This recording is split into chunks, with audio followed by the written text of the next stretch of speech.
महाभारत के युद्ध के समाप्ति के बाद जब भगवान श्री कृष्ण का इस धरती पर कार्य समाप्त हो गया, उन्होंने वापस वैकुंठ लोक जाने का फैसला किया। तब उन्होंने अपने सखा उद्धव को बुलाया और कहा कि मैंने इस अवतार में सभी को कुछ न कुछ दिया है, लेकिन आपने मुझसे कभी कुछ नहीं मांगा। आपने हमेशा दोस्त बनकर, कभी सारथी बनकर मेरा साथ दिया है। मैं चाहता हूँ अब कुछ मांगो, मैं तुम्हें देना चाहता हूँ।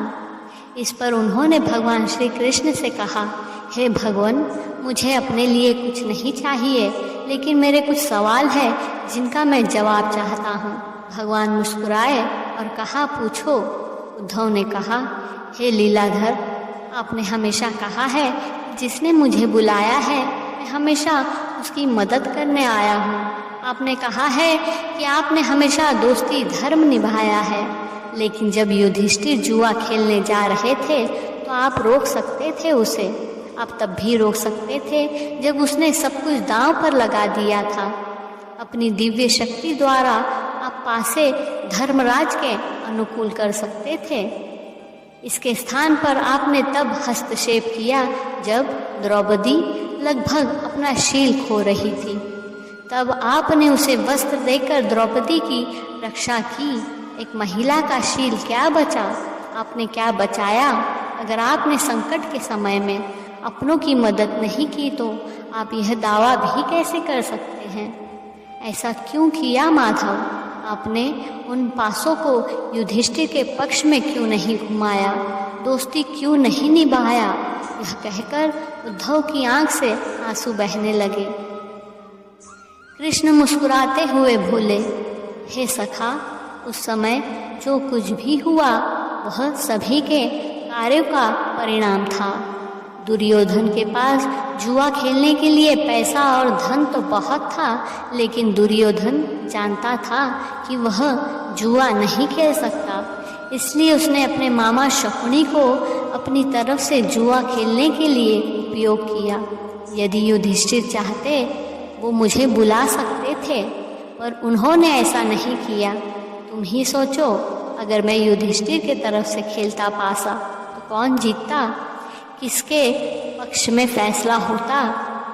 उन्होंने मुझसे प्रार्थना की मैं तब तक सभा कक्ष में ना आऊं जब तक कि मुझे बुलाया ना जाए।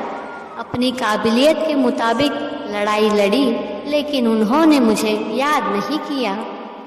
अपने भाई के आदेश पर जब दुशासन द्रौपदी के बाल पकड़कर घसीटता हुआ सभा कक्ष में लाया, वह अपनी सामर्थ्य के अनुसार जूझती रही, तब भी उसने मुझे नहीं पुकारा। उसकी बुद्धि तब जागृत हुई जब दुशासन ने उसे निर्वस्त्र करना प्रारंभ किया। जब उसने स्वयं पर निर्भरता छोड़कर हरि हरि अभ्यम कृष्ण अभ्यम की गुहार लगाई, तब मुझे उसके शील की रक्षा का अवसर मिला और जैसे ही मुझे पुकारा गया मैं अविलंब पहुंच गया। अब इस स्थिति में मेरी गलती बताओ। उद्धव बोले, कान्हा, आपका स्पष्टीकरण प्रभावशाली अवश्य है, किंतु मुझे पूर्ण संतुष्टि नहीं हुई। क्या मैं एक और प्रश्न पूछ सकता हूँ? कृष्ण की अनुमति से उद्धव ने पूछा, हे प्रभु, इसका मतलब है कि आप तभी आएंगे जब कोई आपको बुलाएगा। आप कभी भी बिना बुलाए नहीं आएंगे। इस पर देवकी नंदन ने कहा, नहीं सखा, मैं हमेशा हर इंसान के साथ हूँ। मेरी उपस्थिति हमेशा रहती है। यह सुनकर उद्धव ने कहा, तो इसका मतलब है कि आपको पता था कि वह गलत काम करने जा रहे हैं, तो आपने उसे क्यों नहीं रोका? अगर आप हमेशा सबके साथ हैं तो गलत होने से क्यों नहीं रोक लेते? कृष्ण मुस्कुराए और कहा, उद्धव, इस सृष्टि में हर एक का जीवन उसके स्वयं के कर्मफल के आधार पर संचालित होता है। ना तो मैं इसे चलाता हूँ और ना ही इसमें कोई हस्तक्षेप करता हूँ। मैं केवल एक साक्षी हूँ। मैं सदैव तुम्हारे नज़दीक रहकर जो हो रहा है उसे देखता हूँ। यही ईश्वर का धर्म है। भक्ति और भजन तो बस एक माध्यम है। अगर आप मानते हैं कि भगवान हमेशा आपके साथ है तो कभी कोई दुख नहीं होगा, क्योंकि आपके पास आने से पहले उस दुख को मेरे पास से गुजरना होगा।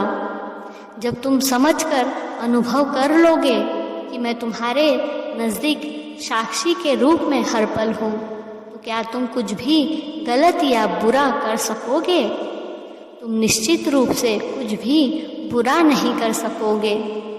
जब तुम ये भूल जाते हो और यह समझने लगते हो कि मुझसे छुपकर कुछ भी कर सकते हो, तभी मुसीबत में फंसते हो। धर्मराज का अज्ञान यह था कि उसने माना कि वह मेरी जानकारी के बिना जुआ खेल सकता है। अगर उसने यह समझ लिया होता कि मैं प्रत्येक के साथ हर समय साक्षी रूप में उपस्थित हूँ, तो क्या खेल का रूप कुछ और नहीं होता? भक्ति से अभिभूत उद्धव मंत्र मुक्त हो गए और बोले, प्रभु कितना गहरा दर्शन है, कितना महान सत्य है। प्रार्थना और पूजा पाठ से ईश्वर को अपनी मदद के लिए बुलाना तो महज हमारी भावना और विश्वास है। जैसे ही हम यह विश्वास शुरू कर देते हैं कि उसके बिना पत्ता भी नहीं हिल सकता, हमें साक्षी के रूप में उनकी उपस्थिति महसूस होने लगती है। गड़बड़ तब होती है जब हम इसे भूलकर दुनियादारी में डूब जाते हैं।